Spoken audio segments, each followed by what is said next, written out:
All right, here with Luke Kornet, Madison Square Garden. Coming to the end of another regular season here in Boston, year number 5. And want to talk about the physicality you're playing with this year. A couple double-doubles over the last 3 games here. You talked about Emil challenging you in that sense this year. When did you guys start talking about, kind of approaching the game in that way? And I know you mentioned like kind of more of a one-on-one mindset too. Yeah, I mean, I just feel like, especially in the last couple of years, as I've been able to play more, and like kind of my role was just realizing like, oh, that's the thing that I can bring that really, helps our team and gives us a different look. Obviously, Al and KP have like great skill sets, but it's just kind of like finding a different way to kind of complement, JT and the guys when it comes to like screening and stuff like that. But I think just as I've been in that position over time and working with like Emil and stuff, we just realized like number one for me is just coming in with that physicality and kind of like how much I help our team on a game-to-game basis is just my ability to come in and do that consistently. And I think I just gotten kind of more comfortable with what that looks like and kind of just started, playing the game in that role a lot more. So you kind of start getting more comfortable and also just having more thoughts about things you can do to try to make that more successful. Are there certain drills you do? Are there certain things you do in practice that kind of helps with that? Like, what would you say has most allowed you to get to this level of physicality? Honestly, I think so much of it for that is just like more like weight room, taking care of your body and stuff like that, and then also just making sure you're like ready to play in the game from like an energy, mental perspective. And we do a lot of stuff when it comes to like finishing, and I feel like over time, there's like some drill work and stuff, or even just like kind of doing tip-in type stuff. Obviously, there's not a whole lot you can simulate when it comes to like the actual physicality during the season, just because you're kind of saving that for the games.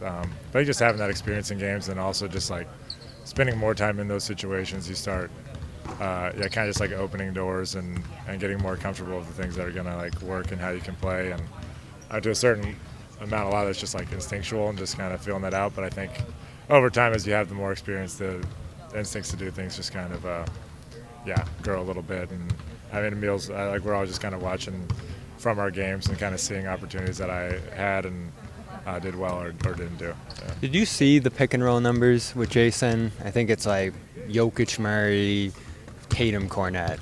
You're right in that like conversation with like some of the best pick and roll duos in the NBA. Like, did you see that, and what do you think about when you see something like that?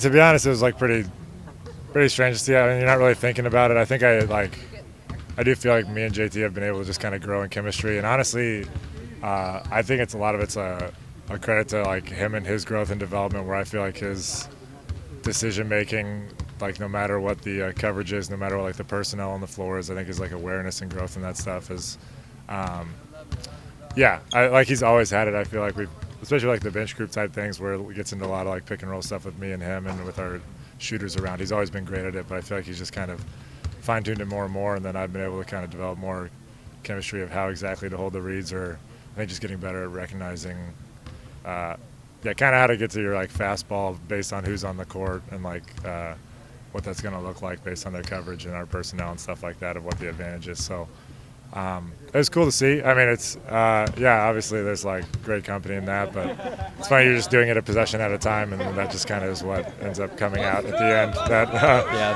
That's kind of what it is. Yeah. So playoffs coming up here. I know you're always of the mindset like I might play, I might not, it doesn't really matter. You've been a big part of the rotation this year, even compared to last year. Are you almost expecting that the team's going to be relying on you? You're playing a lot of double big. You're kind of involved a lot more this year, it feels like, maybe compared to last year. Like, does that change your thinking a little bit going into the playoffs? It's funny because I do think I've like come to terms with that a little bit more. I guess it doesn't change a whole lot in terms of like what you're actually doing and stuff like that, but I do feel like, it's kind of feeling like an increased sense of responsibility and like accountability for myself, and especially with the playoffs coming up, and I feel like how the league's kind of even just been changing somewhat, and the types of teams we'll be playing.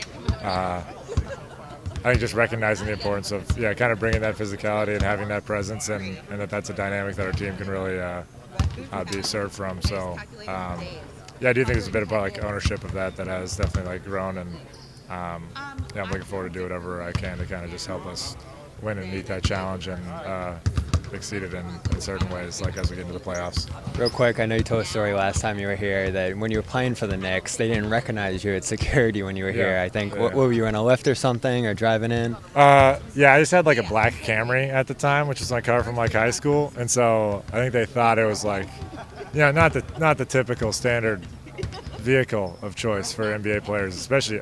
I mean, honestly, it's a little small. So, and I was like a two-way too, so I wasn't even there for all the games, So you're like, you'd randomly kind of be there for a home game, and like especially early on, it was just kind of like, you're not supposed to be. And I'm like, I'm actually one of the players, I promise. You have to show ID or something? I literally actually Googled myself to try to confirm to the guy, and they ended up like calling, which is like an understandable mistake of, I spent most of the time in Westchester that year, and all of a sudden you're just called down for a random game. But that was the experience, or that was a experience here. And the second year, I was. They knew who you were. They saw that Camry, and they were like, "Oh, it's the one with the scratches on the fender. It's probably his." Yeah. Luke Kornet, Celtics Knicks tonight. Thank you, and we'll see you in a little. CLNS Celtics coverage is powered by PrizePicks. Download the app today and use code CLNS to get $50 instantly after you play your first $5 lineup.